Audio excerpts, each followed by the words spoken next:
आज हम पढ़ेंगे चंपा काले काले अक्षर नहीं चिन्हती। इसके कवि हैं त्रिलोचन शास्त्री जी। बच्चों, सर्वप्रथम हम इस कविता के कवि त्रिलोचन शास्त्री जी के जीवन परिचय को जानेंगे। आपका जन्म 20 अगस्त 1917 को हुआ। सुल्तानपुर उत्तर प्रदेश जन्मभूमि। आपकी मृत्यु 9 दिसंबर 2007। मृत्यु स्थान आपका था गाजियाबाद उत्तर प्रदेश। आपको पुरस्कार उपाधि के स्वरूप साहित्य अकादमी पुरस्कार प्राप्त हुआ 1982 में। शलाका सम्मान 1989-90 में मिला। शास्त्री जी की प्रमुख रचनाएं काव्य के अंतर्गत आप नोट कर सकते हैं बच्चों। धरती, गुलाब और बुलबुल, दिगंत, ताप के ताए हुए दिन, शब्द, उस जनपद का कवि हूं, अर्घान, तुम्हें सौंपता हूं, चैती, अमोला, मेरा घर, जीने की कला। गद्य खंड के अंतर्गत आपकी रचनाएं देशकाल, रोजनामचा, काव्य और अर्थबोध, मुक्ति बोध की कविताएं। इसके अलावा हिंदी के अनेक कोशों के निर्माण में आपका महत्वपूर्ण योगदान है। बच्चों, अब हम बात करते हैं आपकी साहित्यिक विशेषताएं। त्रिलोचन शास्त्री जी बहुभाषा विज्ञ शास्त्री हैं। ये रागात्मक, संयम व लयात्मक अनुशासन वाले कवि हैं। इसी कारण इनके नाम के साथ शास्त्री जुड़ गया। अब आपको ये स्पष्ट हुआ होगा बच्चों कि त्रिलोचन जी के नाम के आगे शास्त्री क्यों जोड़ा गया, क्योंकि ये रागात्मक, संयम व लयात्मक अनुशासन वाले कवि हैं। इसीलिए इनके नाम के आगे क्या जुड़ गया, शास्त्री। इसी क्रम में अगले बिंदु के रूप में इनकी भाषा छायावादी, रोमानियत से मुक्त है तथा उनके काव्य ठेठ गांव की जमीन से जुड़ा हुआ है। कवि बोलचाल की भाषा को चुटीला और नाटकीय बनाकर कविताओं को नया आयाम देते हैं। कविता की प्रस्तुति का अंदाज कुछ ऐसा है कि वस्तु रूप की प्रस्तुति का भेद नहीं रहता। अब हम आते हैं अपने काव्य पाठ पर। चंपा काले काले अक्षर नहीं चिन्हती। आप ये चित्र देखिए, प्रतीक स्वरूप। यहाँ कैसे बच्चे पढ़ रहे हैं, शिक्षिका उनको पढ़ा रही है। चंपा नाम की एक बालिका है। इस पाठ का हम सारांश देखें तो आपको विदित हो जाएगा कि कविता में क्या कहा गया है। चंपा काले काले अक्षर नहीं चिन्हती, ये कविता धरती संग्रह से संकलित है। यह पलायन के लोक अनुभवों को मार्मिकता से अभिव्यक्त करती है। इसमें अक्षरों के लिए काले काले विशेषण का प्रयोग किया गया है, जो एक ओर शिक्षा व्यवस्था के अंतर विरोधों को उजागर करता है, तो दूसरी ओर उस दारुण यथार्थ से भी हमारा परिचय कराता है, जहां आर्थिक मजबूरियों के चलते घर टूटते हैं। काव्य नायिका चंपा अनजाने ही उस शोषक व्यवस्था के प्रतिपक्ष में खड़ी हो जाती है, जहां भविष्य को लेकर उसके मन में अनजान खतरा है। वह कहती है, कलकत्ते पर वज्र गिरे, कलकत्ते पर वज्र गिरने की कामना जीवन के खुरदरे यथार्थ के प्रति चंपा के संघर्ष और जीवन को प्रकट करती है। काव्य की नायिका चंपा अक्षरों को नहीं पहचानती। जब कवि ने इसको आत्मपरक रूप में लिखा है कि जब वह पढ़ता है तो चुपचाप पास खड़ी होकर आश्चर्य से सुनती है। वह सुंदर ग्वाले की एक लड़की है तथा गाय भैंस चराने का काम करती है। वह बहुत अच्छी है, साथ ही जिज्ञासु प्रवृत्ति की, चंचल भी है, जैसा कि बाल स्वभाव होता है। कभी वह कवि की कलम चुरा लेती है तो कभी कागज। इससे कवि परेशान हो जाता है। चंपा कहती है कि दिन भर कागज पर लिखते रहते हो, क्या यह काम अच्छा है? कवि हंस देता है। एक दिन कवि ने चंपा से पढ़ने लिखने के लिए कहा। उन्होंने इसे गांधी बाबा की इच्छा बताया। चंपा ने कहा कि वह नहीं पढ़ेगी। गांधी जी को बहुत अच्छे बताते हो, फिर पढ़ाई की बात कैसे कहेंगे? कवि ने कहा, पढ़ना अच्छा है। शादी के बाद तुम ससुराल जाओगी, तुम्हारा पति कलकत्ता काम के लिए जाएगा। अगर तुम नहीं पढ़ी तो उसके पत्र कैसे पढ़ोगी या अपना संदेशा कैसे दोगी? इस पर चंपा ने क्या कहा पता है बच्चों? चंपा ने कहा कि तुम पढ़े लिखे झूठे हो, वह शादी नहीं करेगी। यदि शादी करेगी तो अपने पति को कभी भी कलकत्ता नहीं जाने देगी। इसी स्वरूप क्या कहती है वो सीतारतम में, कलकत्ता पर भारी विपत्ति आ जाए, ऐसी कामना करती है वह।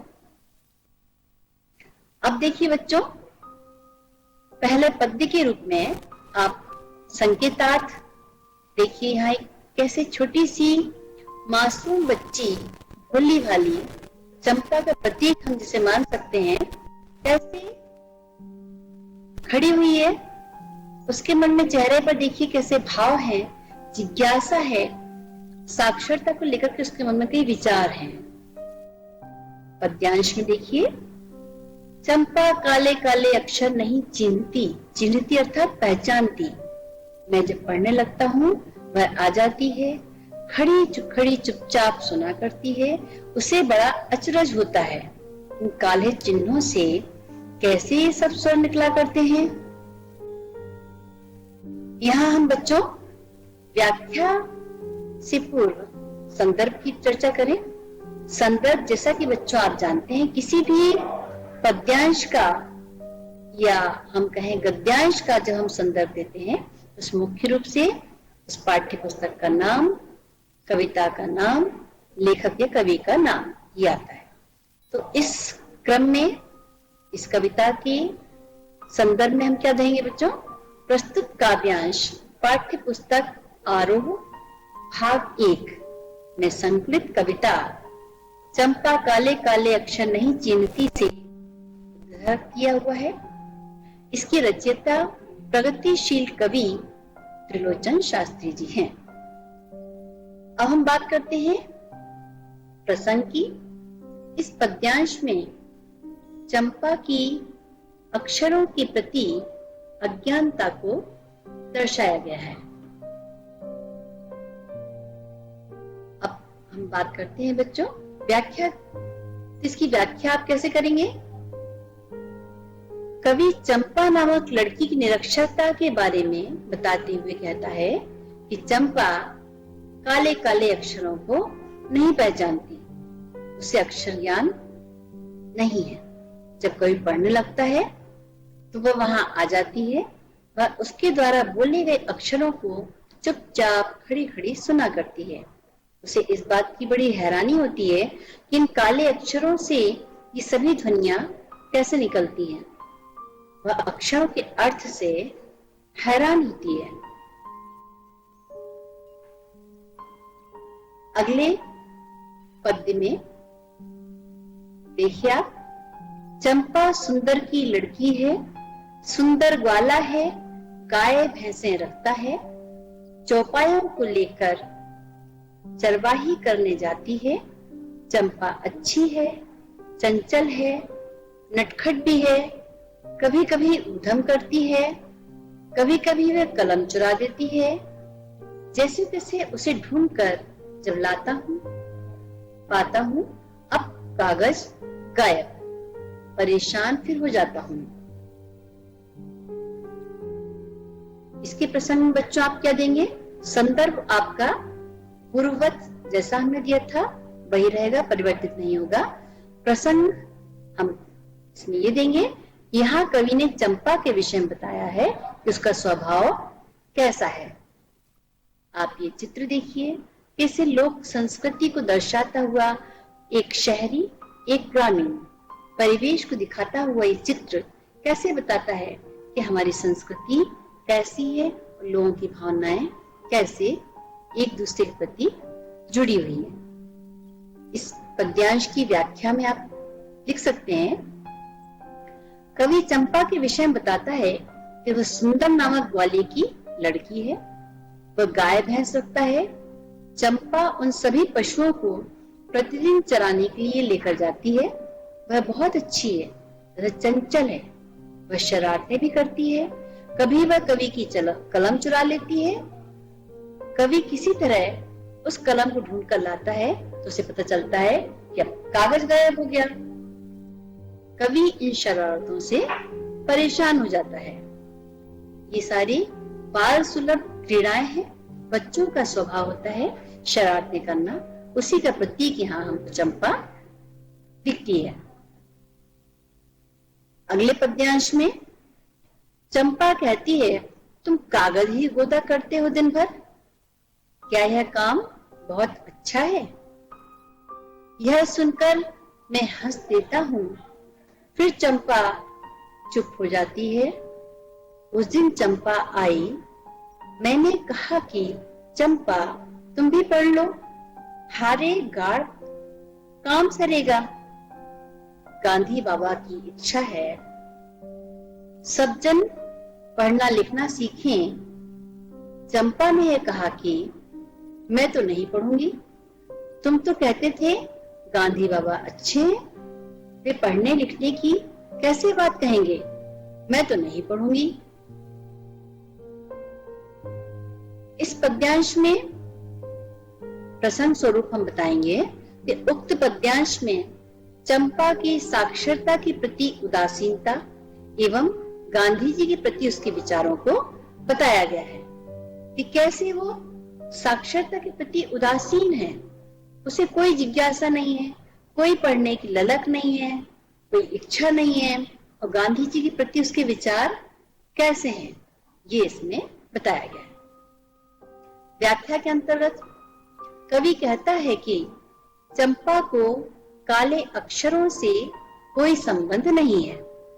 काले अक्षर से तात्पर्य ऐसा नहीं कि अक्षर काले काले हैं, क्योंकि वो अक्षरों के बारे में उसको कोई भी ज्ञान नहीं है। साक्षरता के प्रति उसको कोई भी उसकी रुचि भी नहीं है और वो जानती भी नहीं है। इसीलिए अक्षर उसके लिए कैसे हैं? काले काले प्रतीक के रूप में। वह कवि से पूछती है कि तुम दिन भर कागज पर लिखते रहते हो। उसकी बात सुनकर कवि हंसने लगता है। एक दिन चंपा आई तो कवि ने उससे कहा कि तुम्हें पढ़ना सीखना चाहिए, मुसीबत के समय तुम्हारे काम आएगा। और ये स्वाभाविक बात है। आज के समय में हमें साक्षर होना, शिक्षा को ग्रहण करना कितना हमारे जीवन को अनुकूल बनाने हेतु, हमें अपने लक्ष्य तक पहुंचने हेतु कितना आवश्यक है, ये सब हम भलीभांति जानते हैं।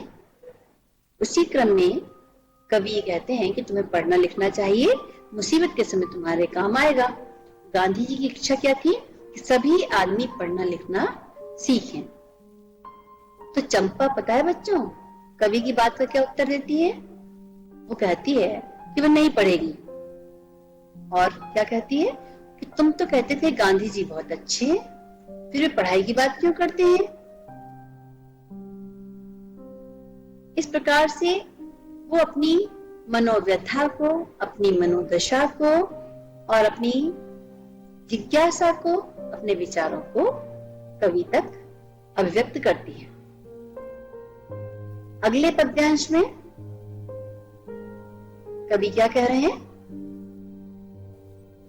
मैंने कहा कि चंपा पढ़ लेना, अच्छा है, ब्याह तुम्हारा होगा, तुम बौने जाओगी, कुछ दिन बालम संग साथ रहे, चला जाएगा जब कलकत्ता, बड़ी दूर है वह कलकत्ता, कैसे उसे संदेशा दोगी, कैसे उसके पत्र पढ़ोगी, चंपा पढ़ लेना, अच्छा है। कवि कैसे उसकी जिज्ञासा शांत करना चाहते हैं, साथ ही साक्षरता के प्रति कैसे उसकी रुचि जागृत करने का प्रयास कर रहे हैं, उसको प्रलोभन दे रहे हैं, उसको बता रहे हैं कि शिक्षा से, पढ़ाई लिखाई से कितने लाभ होते हैं। यदि निरक्षर रह जाओगी तो अपने जीवन में, यदि तुम्हारा ब्याह होगा तो कैसे अपने पति को संदेश दोगी, कैसे उनके संदेश को पढ़ पाओगी। यही प्रसंग स्वरूप हम इसमें यही बता सकते हैं कि यहाँ कवि ने चंपा की पढ़ने के प्रति रुचि जागृत करने का प्रयास किया है। व्याख्या के अंतर्गत कवि चंपा को पढ़ने की सलाह देता है तो वह स्पष्ट तौर पर मना कर देती है। कवि शिक्षा के लाभ गिनाता है और वह उसे कहता है कि तुम्हारे लिए पढ़ाई लिखाई जरूरी है, एक दिन तुम्हारी शादी भी होगी और तुम अपने पति के साथ ससुराल जाओगी, वहां तुम्हारा पति कुछ दिन साथ रहकर नौकरी के लिए कलकत्ता चला जाएगा।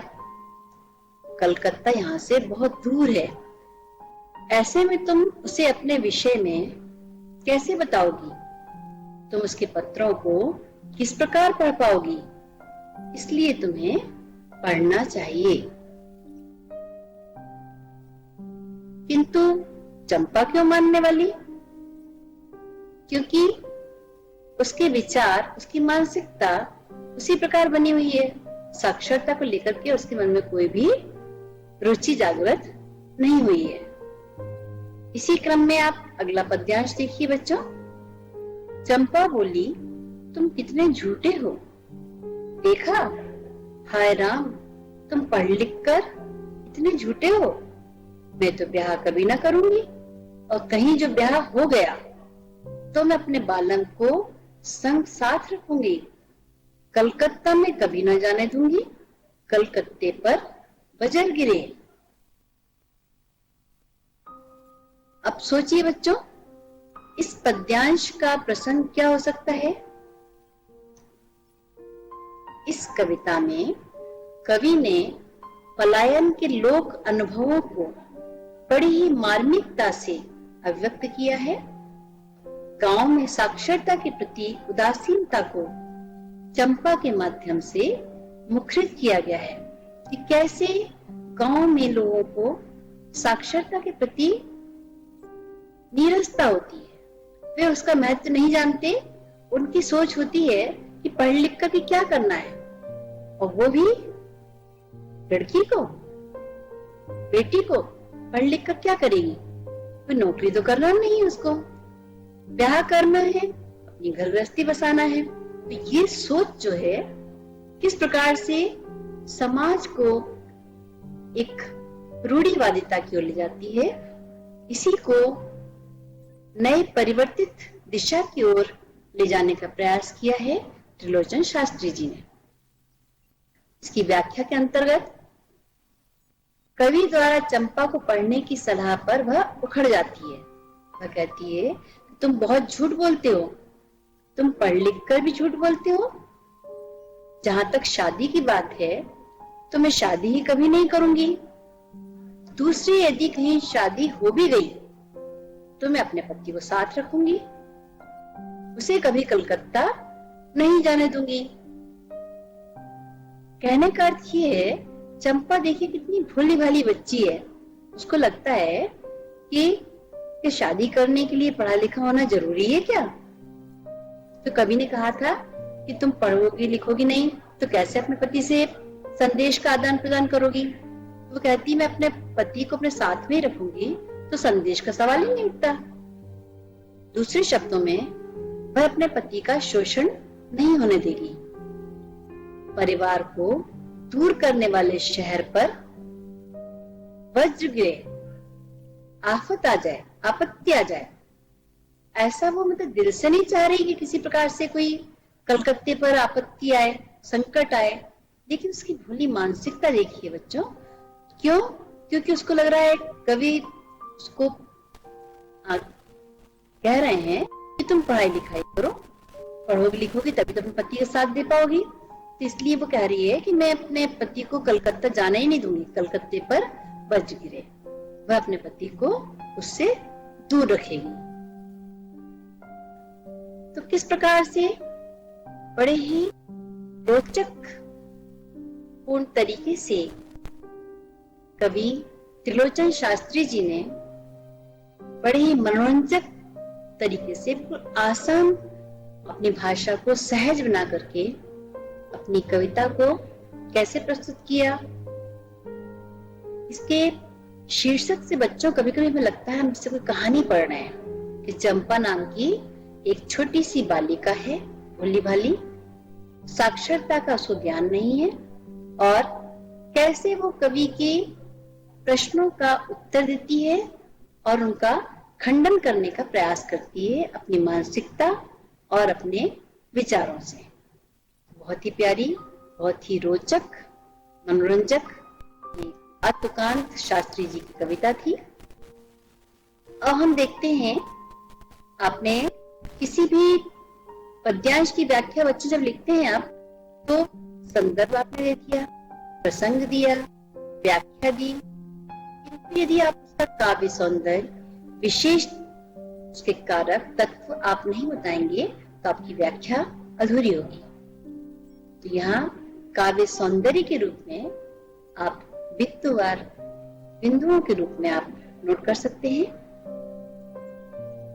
पहला बिंदु लिखिए बच्चों, काव्य सौंदर्य के अंतर्गत निरक्षर व्यक्ति की हैरानी का बिंब सुंदर है।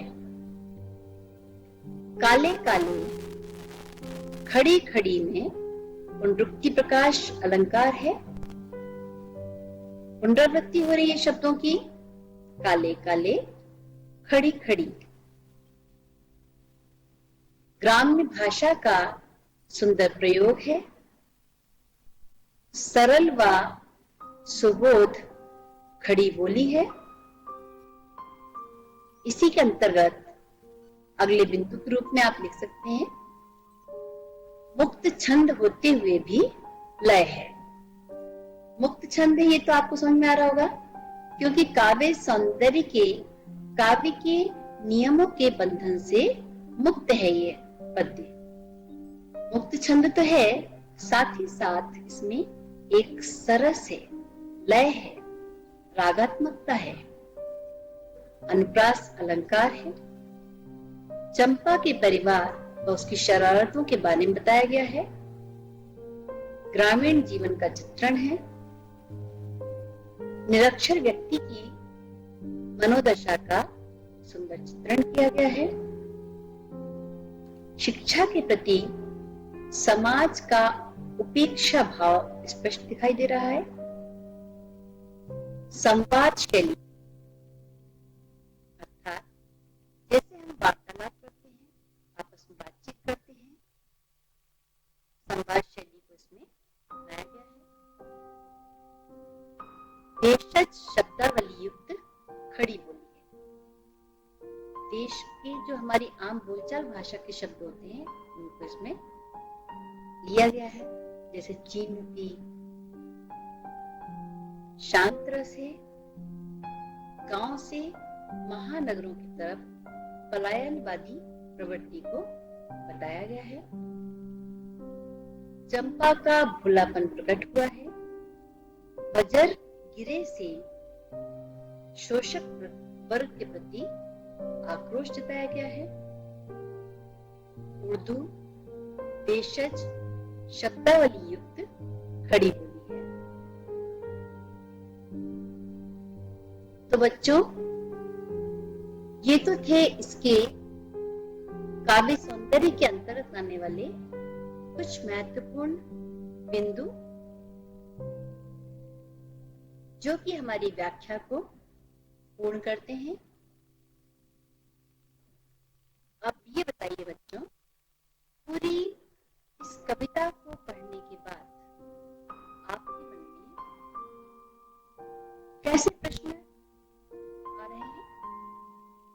इसकी पुनरावृत्ति करते हुए गृह कार्य के रूप में कुछ प्रश्नों को हम देखेंगे, तो आप नोट कर लीजिए। इन प्रश्नों को हम विभाजित करेंगे, जैसे कविता के साथ, कविता के आसपास। कविता के साथ में प्रथम आप लिखिए, चंपा ने ऐसा क्यों कहा कि कलकत्ता पर वज्र गिरे।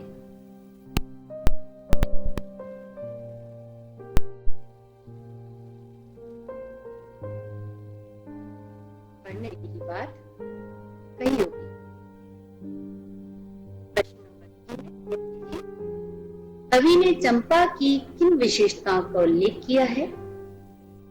प्रश्न क्रमांक 4, आपके विचार में चंपा ने ऐसा क्यों कहा होगा, मैं तो नहीं पढ़ूंगी। अब कुछ प्रश्न हैं बच्चों कविता के आसपास। इसी क्रम में प्रश्न क्रमांक 6, यदि चंपा पढ़ी लिखी होती तो कवि से कैसे बातें करती।